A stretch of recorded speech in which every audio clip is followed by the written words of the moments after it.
welcome to Black and Gold Today, brought to you by Ray Brandt Infinity. I'm Rachel Whittaker.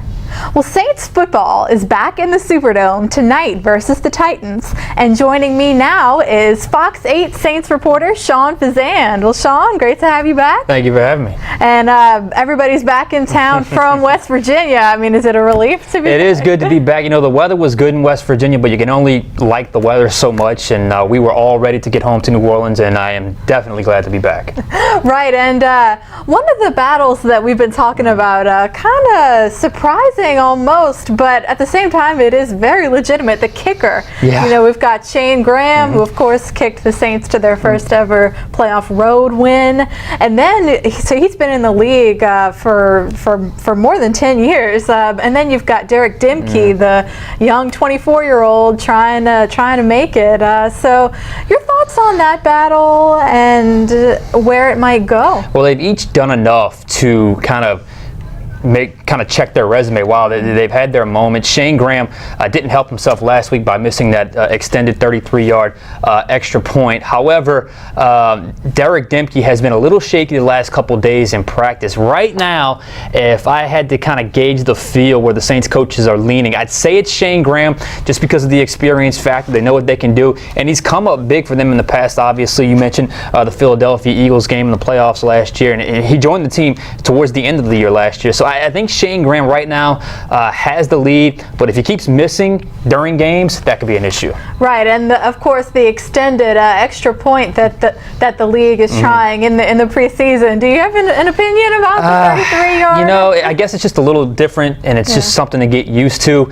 I didn't necessarily hear a cry as to why they wanted to get rid of it, why it was such a necessity to change it. I understand what the NFL is doing, trying to add a little bit of flair to the game because it is such a gimme to make those extra points. So I can understand it generates a little bit of an excitement, but to me, I'm a little bit old school when it comes to that. I like the regular extra points, and it's supposed to be somewhat of an easy kick because you're finishing off a touchdown. But the ironic thing is you can still go for two from the 2-yard line. So it's actually, sometimes it could be easier to go for two than go for one. Right, and Saints fans remember an infamous missed extra point, of course, John Carney back against Jacksonville, but let's not talk about that. Now, on offense, the wide receivers, the 4th and 5th spots potentially up for grabs. We obviously love watching Brandon Cooks. Any other rookies catch your eye so far?